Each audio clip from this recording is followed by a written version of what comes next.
back to the Fourth Way Podcast.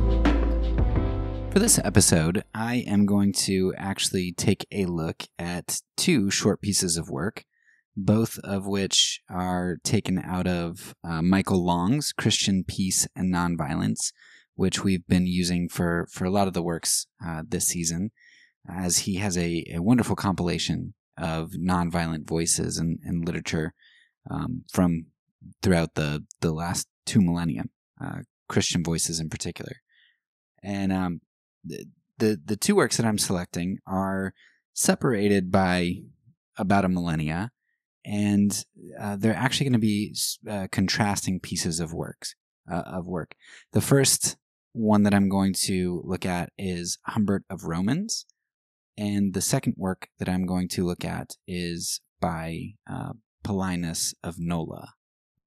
So before we get into the weeds here, let me go ahead and acknowledge both of these sources. I will also put this in writing so you can take a look at everything.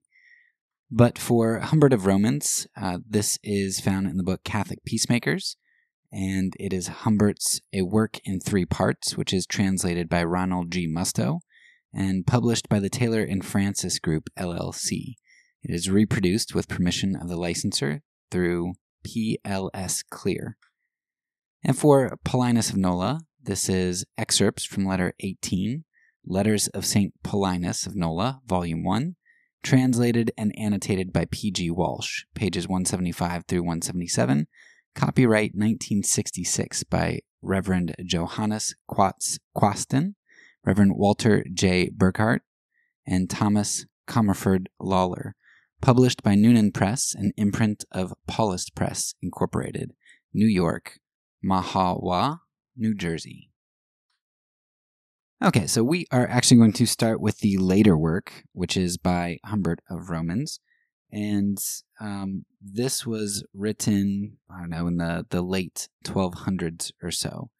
And what's particularly interesting, what you're going to hear from this work, is that it is not at all a pacifist work. It is not a nonviolent work.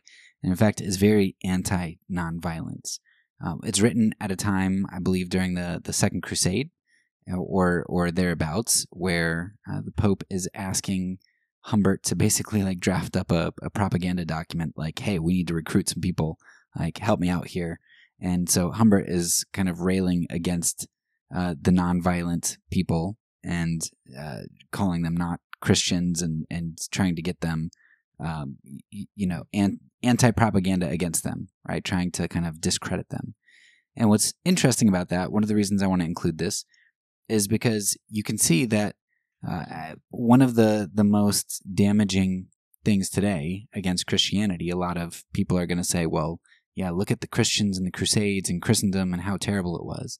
And it's like, yeah, there's a lot of truth to that, but that's a strand of Christianity. Sure, it was a large strand.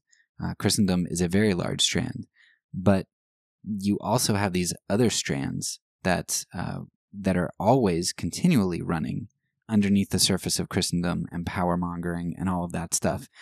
And this article by Humbert of Romans kind of shows that these other groups exist. And over the last couple of years, I've become more and more a fan of Kierkegaard, and this is very Kierkegaardian, right? This idea that you have this undercurrent of true Christianity, this sectarian Christianity, which oftentimes ends up, in some ways, even though it's viewed as unorthodox, at least in some ways, maintaining more orthodoxy, at least in their orthopraxy. So without further ado, here is Humbert of Romans, short work in 3 parts, some excerpted text here. Number 10. It should be noted that there are certain people given to hate, fleeing all labors for Christ, who are used to protesting the campaigns that the Church has taken up against the Saracens. They are like those who are used to passing judgment on everyone else, while they themselves know how to do nothing. So with their dissent, certain of these dissuade many from the path that leads to heaven, namely that of the crusade, and cause them to remain with them in their inertia. What is worse, they are like heretics who are used to making many jokes about those taking such a pilgrimage, and about those returning, and those who have sustained misfortunes. 11. There are certain of these protesters who say that it is not proper for the Christian religion to thus shed blood, even that of evil infidels, for Christ did not do so. To the contrary, when he was arrested in the garden, he did not threaten or resist, and he surrendered to him who judged him unjustly, as Peter says. Nor did Christ teach this. On the contrary, he said to Peter, who wished to defend him, "Put your sword in its sheath." Nor did the apostles do this. On the contrary, they went rejoicing from their court appearances, since they were ready to suffer physical outrage for the name of Christ. And not only did the apostles teach this, for this reason Paul said to the Romans, "Do not defend yourselves, beloved. How much greater are they who do not resist?" And Peter, "Do not repay evil for evil, nor curse for curse, but bless those who curse you." Not even the holy martyrs used violence. On the contrary, Mauritius, with his entire Theban legion of Christian soldiers, did not resist their killers. And the same can be said for the innumerable other martyrs, who indeed hurried to martyrdom, and for God's sake were murdered, and were considered like lambs for sacrifice. The ancient fathers did not even teach this violence. And there are innumerable authorities of holy authors, of popes and councils that appear to condemn wars. From these, then, it is concluded that the Christian religion, which ought to follow the example and doctrine of Christ and the saints, ought not to any degree enter into war through which so much blood is spilled. Number 12. There are those who say that even if Saracen blood is not to be spared, nevertheless the blood spilling and death of Christians should be prevented. But in this type of pilgrimage against the Saracens, innumerable Christians die, as much on the high seas as through disease, as in war, as from scarcity or excess of food, and not only common folk, but also kings and princes and people very precious to Christendom, as in the case of King Louis. What wisdom is there in exposing such people to death and of emptying Christendom of so many and such good people? Others say that when our people go across the sea against the Saracens, the conditions of war are much worse for us, for there we are very few in comparison to their multitude. Again, we are in a strange land, they in their own.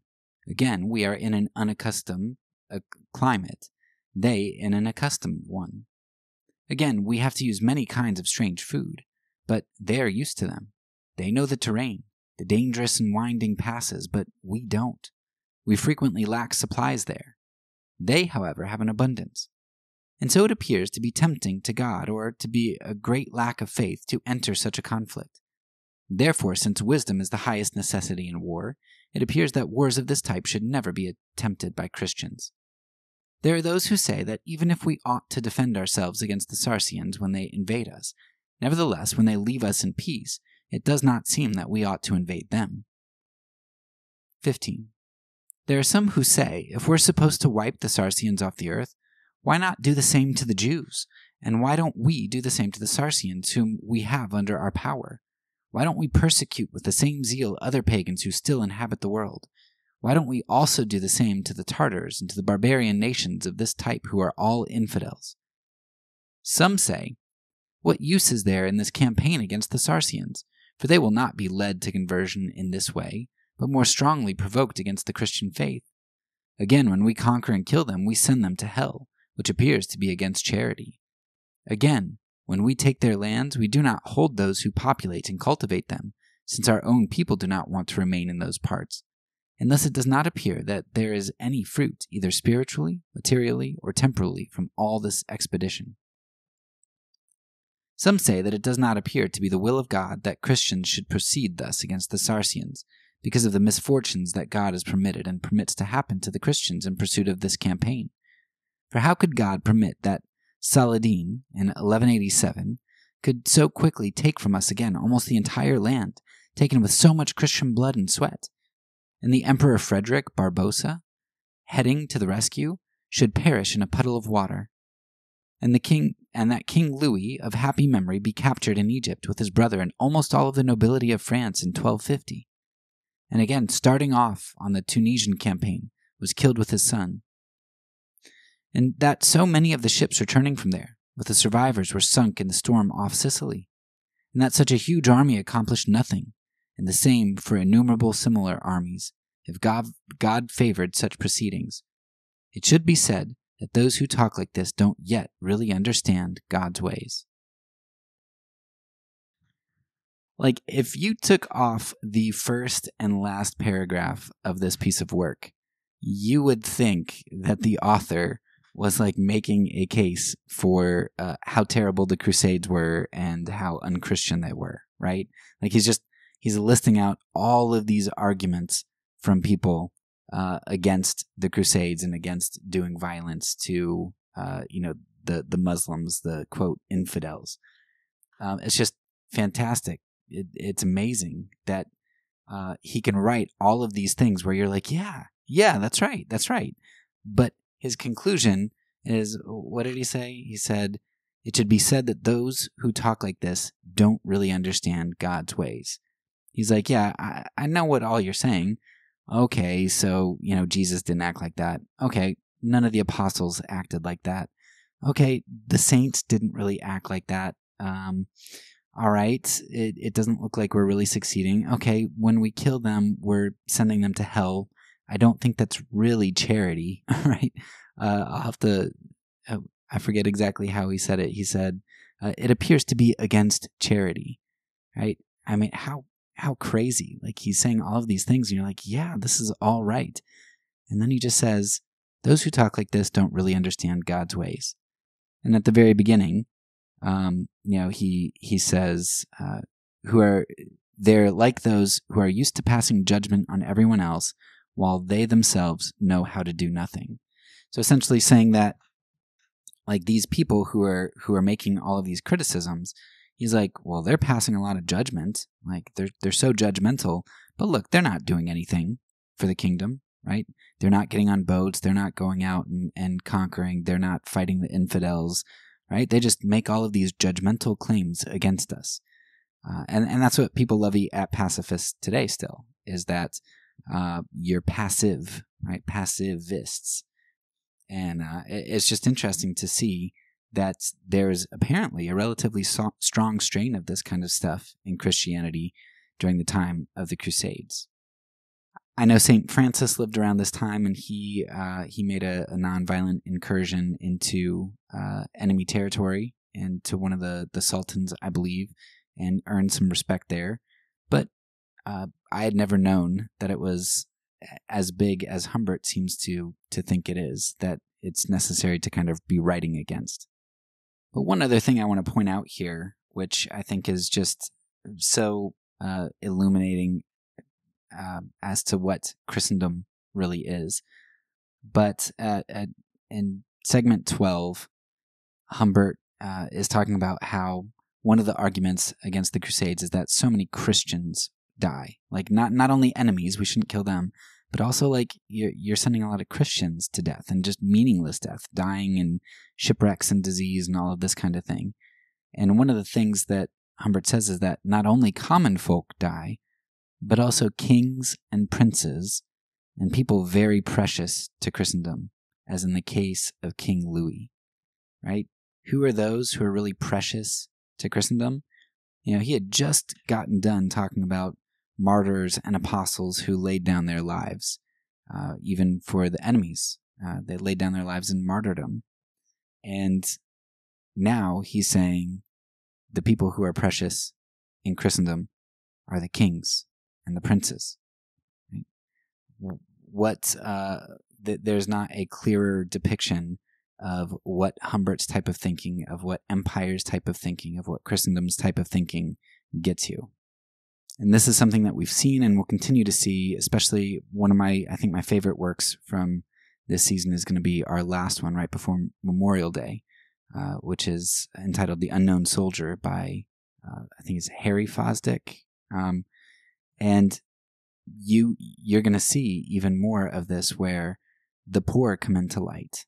A lot of the critiques done by those who are nonviolent point out that it's the poor who bear the brunt of all of this stuff. Not only they're the ones conscripted and they're the ones who end up dying, but they're also the ones whose fields get burned. They're the ones who don't get the food while the kings do.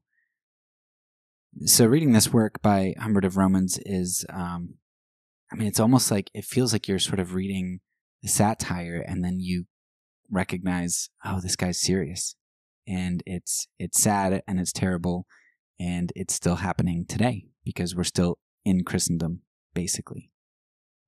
Okay, a work that I want to kind of put this up against, put Humbert of Romans, I want to pit him against here, is this work by Paulinus of Nola, which comes from poem 17 and letters 18 and 25. And what you're going to see here is that Paulinus was an interesting person who advocated nonviolence, but just a little bit of his background from Long's work here is that he indicates that he was a friend of Martin of Tours, Ambrose, Jerome, and Augustine. Those are some really interesting people to be friends with, and some people that we reference throughout our seasons, especially Augustine and Martin of Tours. Those are two big names that have come up quite a bit here, and usually on different ends of the spectrum. Augustine with his justification of war to a certain extent, and Martin of Tours with his laying down of arms. So I'll just go ahead and read the work from Paulinus, and then we can discuss it a little bit more. You will journey through the territory of Philippi in Macedonia, and through the city of Tomai. You will be a visitor from Troy to the Scupi, who border on your land. With what cries of joy will that land now ring when you teach those Arctic peoples to bend their fierce necks to the gentle Christ, where the north wind binds the rivers with thick frost in Riphean lands. You thaw minds stiff with ice by your heavenly fire. For the Bessians, whose minds are harder than their lands, who indeed are harder than their own snow, have now become sheep, and you lead them as they flock to the hall of peace. Those necks which they always refused to bow to slavery, since they were always unsubdued in war, they now rejoice to bend in submission to the yoke of the true Lord. Now the Bessians are richer, and delight in the reward of toil. The gold which they previously sought from the earth with their hands, they now gather with their minds from heaven. What a change and happy transformation in the world! Those mountains, once trackless and blood-stained, now protect brigands turned monks, pupils of peace. The land once drenched in blood is now the land of life. The violence of brigands is turned devotedly towards heaven, and Christ smiles on the plundering which lays hold of heaven's kingdom. Where once existed the rule of beasts, there is now the vigorous life of angels. The just man now lives his hidden life in the caves where the brigand dwelt. The plunderer of old is become the plunderer of holy men, and the murderer groans because the losses he inflicted are reversed, for Christ despoils him, and he is rightly stripped of the weapons of sinning. With the fall of Satan, the envious Cain perishes in turn, and Abel reborn feeds the lambs redeemed at the cost of flowing blood. Well done, Nicetas, goodly servant of Christ, who permits you to transform stones into stars and to build consecrated temples on rocks that live. You tread trackless glades and deserted ranges in your search for the way. You prevail over the barren woodland of unkempt mines, and you transform it into fertile fields. The whole region of the north calls you farther. The Scythians become gentle at your words. At war with each other, they abandon their aggressive spirit under your schooling. Your work is the creation of calves from wolves, and the feeding with hay of lion and ox yoked together, and the opening of dens of vipers to children without harm. For you persuade wild beasts to join with domesticated animals, and to abandon their fierce ways when you flood men's wild minds with your civilizing discourse. In this mute region of the world, the barbarians, through your schooling, learn to make Christ's name resound from Roman hearts, and to live in purity and tranquil peace. So the wolf lies tamed in your sheepfold, the calf eats in harmony with the lion, the child plays in those grim caves from which the snake has been driven. I'm sure you can tell from that part there that was the poetry Paulinus's poem there, with all the beautiful language, bringing in some of this prophetic imagery of what the Messiah will do on earth, and it's reminiscent of, I think it's Justin Martyr. I don't remember exactly, but talking about how, look, God said, or Joel says, or somebody says that the swords will be turned into plowshares and everything. Behold, that day has come. Like, we're here. The kingdom of God is here, and the Christian community, the Christian kingdom, has done this. Like, the Christian community had beaten swords into plowshares, and they refused to take up implements of war. So a lot of Paulinus's imagery there was just beautiful and reminiscent of that sort of vision that the early Christian community had. So now we're going to move on into his letter 18. But by what paths did he lead you to the way of his truth? He schooled you first in duties of the flesh to lead you to the spiritual tasks of his virtue. He first appointed as soldier one whom he later chose as bishop. He allowed you to fight for Caesar so that you could learn to fight for God, in order that whilst exercising your bodily vigor in the work of the army, you could strengthen yourself for spiritual battle, reinforcing your spirit to confess the faith and hardening your body for suffering. Your subsequent abandonment of military service and your entry into the faith showed that divine providence had attached to you an important design. As soon as you were fired with love for Christ, the Lord himself arranged a display of his activity. You marched on to the parade ground on the day designated for military assembly. You were clad in all the adornment of the armor of war which by then you had mentally rejected. All were admiring your most punctilious appearance and your awe-inspiring equipment, when suddenly the army gaped with surprise. You changed direction, altered your military oath of allegiance, and before the feet of your impious commanding officer you threw down the arms of blood to take up the arms of peace. Now that you were armed with Christ, you despised weapons of steel. Straightway the commander was roused to fury by the venom of the serpent of old. You were stretched out for scourging and beaten with huge sticks, but you were not conquered, because you leaned on the wood of the cross. Next, your physical pain was redoubled. Your limbs, lacerated by great blows, were stretched out over sharp fragments of earthenware. But Christ gave you softer support, for his bosom was your bed and his right hand your pillow. So before your wounds were healed, you advanced eagerly and more bravely on a greater enemy, for you were restored by courage, which was fired rather than broken by the pain of your wounds. You were handed over to the commanding general, but your triumph over this more powerful enemy was more glorious still. The clients of the devil did not dare to pile on further the torture which you had overcome, but they mooted the death penalty so that their defeats might end at any rate with the termination of your bodily life. But our Lord, who is strong and mighty and unconquered in battle, shattered their hearts, however obstinate, with notable miracles. For on that journey on which you followed your assassin as a sacred victim, the executioner with menacing taunts laid a rash hand on your neck, stroking with a hand which sought to foreshadow the sword the spot where the blow would strike. But there and then his eyes were torn from him, and he was struck with blindness. What love Christ's indescribable goodness proffers to his own.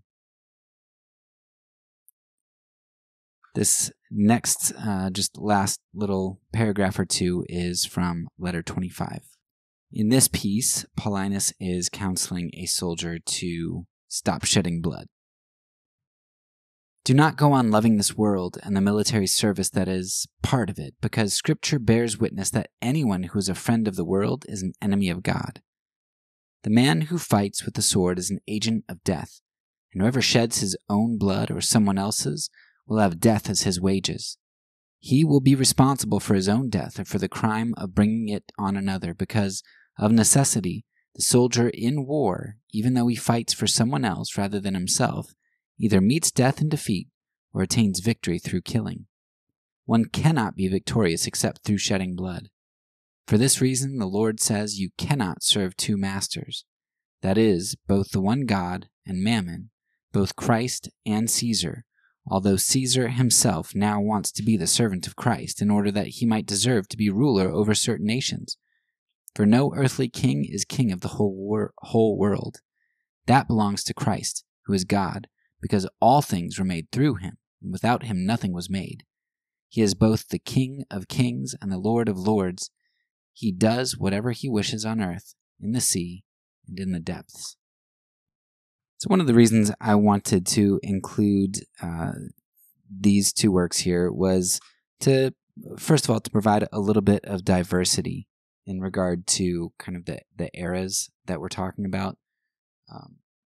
And I thought it was good. We had a lot of more modern resources, and I thought that hearing some older resources would be good, especially from the time of the Crusades, to show that there was a running stream of sectarian pacifism, even when Christendom was very strong and pretty brutal. But the second reason is because really Paulinus was writing at a somewhat similar time as the time of the Crusades, in some way. And so I think it's important to kind of compare these two documents. When Humbert of Romans was writing, this was the time of the Crusades, right? The Second Crusade. Christendom had some power, but there was a lot of threat of Muslim invasion. The Muslims were gaining power, throughout the world.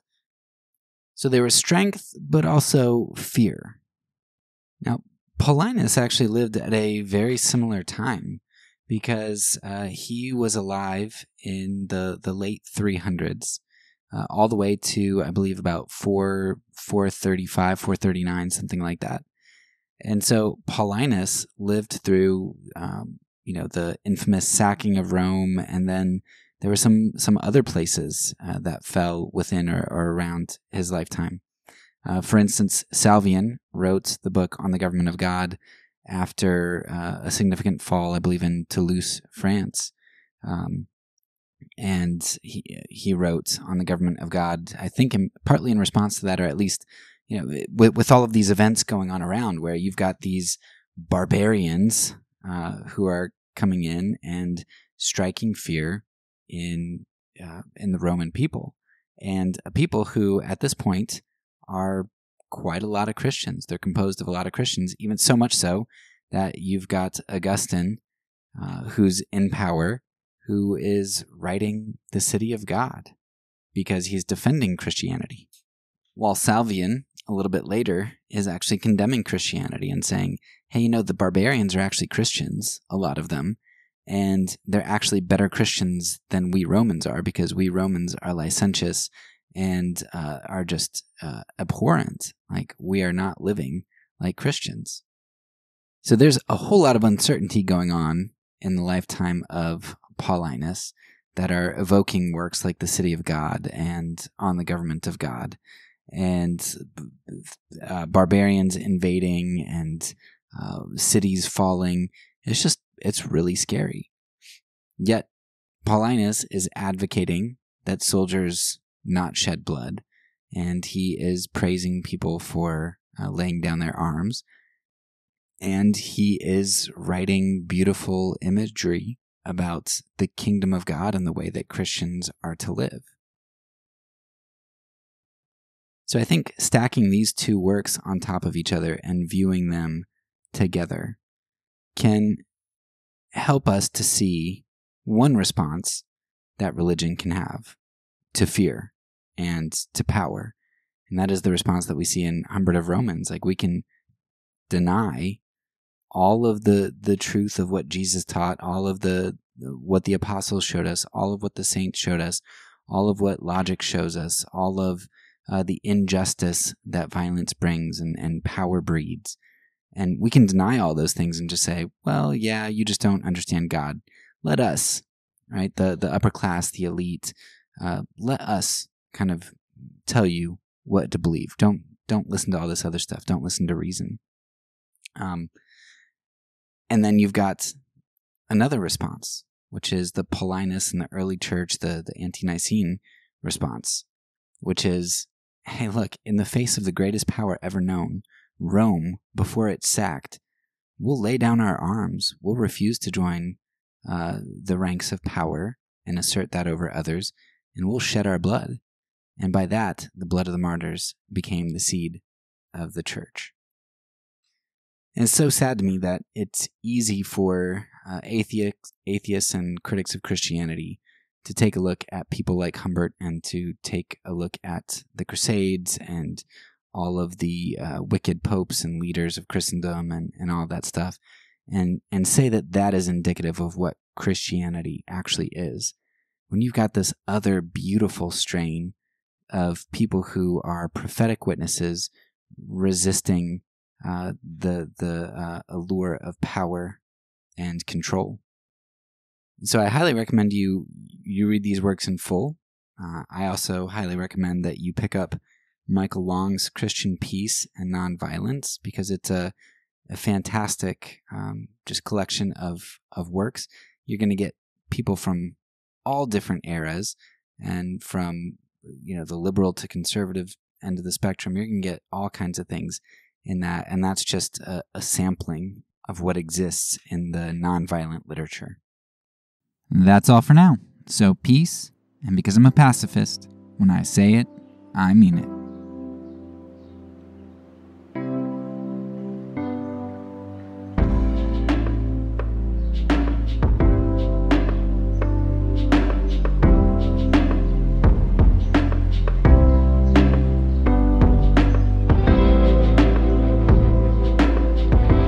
This podcast is a part of the Kingdom Outpost Network.